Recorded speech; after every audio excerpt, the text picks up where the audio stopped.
ራሽያ ውስጥ የሆነ ጉዳይ ነው። ይህን ሳምንት በጣም መነጋገር የነበረ ጉዳይ ነውና አንድ ዲሚትሪ ኦኪን የሚባሉ የ55 ዓመት ጎልማሳ ናቸው እና ቤታቸው ውስጥ ብቻቸው ነው የሚኖሩት። ግን ደግሞ ድመት አለቻቸው አብራ ከሳቸው ጋር የምትኖር ማለት ነው። እና ድመቷ እንዲሁ በባህሪዋ ቤት ውስጥ አርፋ ማትቀመጥ አይነት ድመት ናት። ጎረቤት ቤት ትሄዳለች፣ ትወጣለች እንደዚህ እና ይቸገራሉ ማለት ነው። ከዛ ከለታት አንድ ቀን ኖቬምበር ዛሬ 22 ላይ ማለት ነው ከ8 ቀን በፊት ሲፈልጓት ጎረቤት ቤት ያገኟታል እና ተሸክመው ያመጧትና ቤቷ ይመልሷታል ማለት ነው። ግን ምክንያቱ ባልታወቀ ሁኔታ ድመቷ በጣም ተቆጣች እና ከባድ አደጋ ደረሰችባቸው በአጫረቻቸው ጉልበታቸው ጋር እና ከፍተኛ የሆነ የደም መፍሰስ ያጋጥማቸዋል ማለት ነው።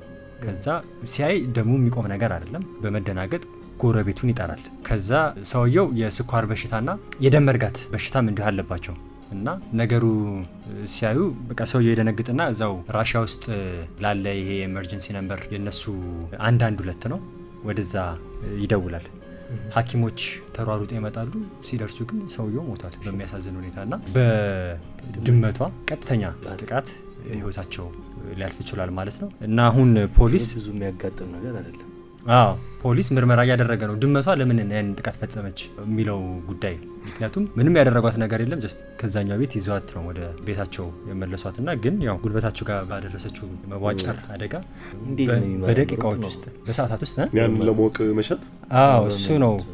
ግን ምን አሉ ሆን ብላ ነፍስ ለማጥፋት ያደረገችው ድርጊት እንዳልሆነ ይገመታል ተናግሯል። ፖሊሶች ግን ምርመራ እናደርጋለን ብለዋል። ሰውየው ግን በዛው ቀን ህይወታቸው አልፏል። Ethiopic